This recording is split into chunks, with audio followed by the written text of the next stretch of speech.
back with part one of our interview with industry icon Paul Thede. Today we find out what got him into the motorcycle industry and what drove him to become one of the top motorcycle manufacturers in the United States.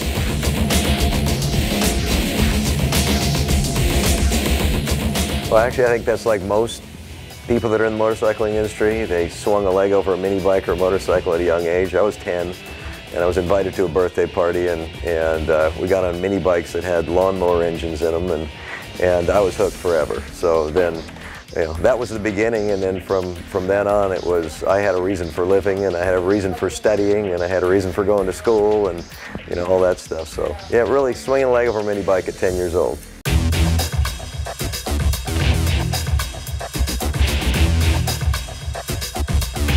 You know, once I started riding motorcycles, I said, this is what I want to do with my life. And so when it came to going, you know, through high school and that kind of thing, the question of whether I wanted to go to college or not wasn't even a question.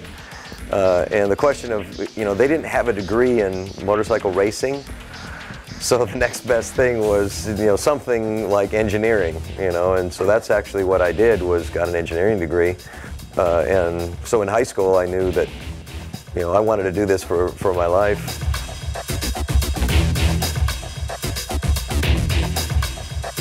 Well, my original thought was I wanted to be an engineer for the factories. I wanted to design motorcycles, and, you know, really I wanted to be a racer, but I was never quite fast enough to be a professional racer. Yeah, Bob Han and I were just neck and neck, but then the gate dropped, you know, so it was a bit of a problem. But anyway, yeah, the engineering was, you know, I can work on motorcycles.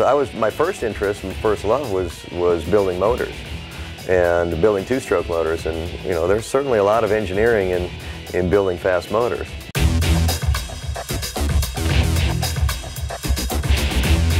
And we had riders that were coming to me and going, you know, hey, you can build my motor, but, you know, my suspension is doing this or it's doing that, or can you rebuild it, you know? And I started rebuilding. I went, wow, this is interesting, and there's a lot more engineering in suspension, and certainly in the middle 70s is kind of when the long travel revolution started, and suspension technology was just going crazy, and so I got really interested in that. Also noticed that we could do a lot of work on the motors, get a lot of horsepower on the motors, but do a few things to the suspension and improve the lap times more working on the suspension than working on the motors.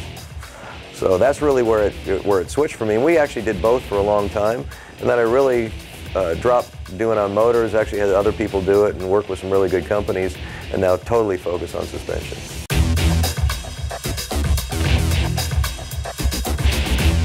Well, that was kind of part of that, you know, that whole process back in the early day of going to college and working on motors, and actually had some customers that were friends of mine, and ended up working for the guy that owned Saddleback Park at his Yamaha dealership, and the idea was to build a performance portion of the business, and that actually never came about, but I worked for him for a while, and the friends of mine asked me if I wanted to go in business with him. So we were actually in business as partners for 3 years, and then I went off on my own in 1984 and started Race Tech.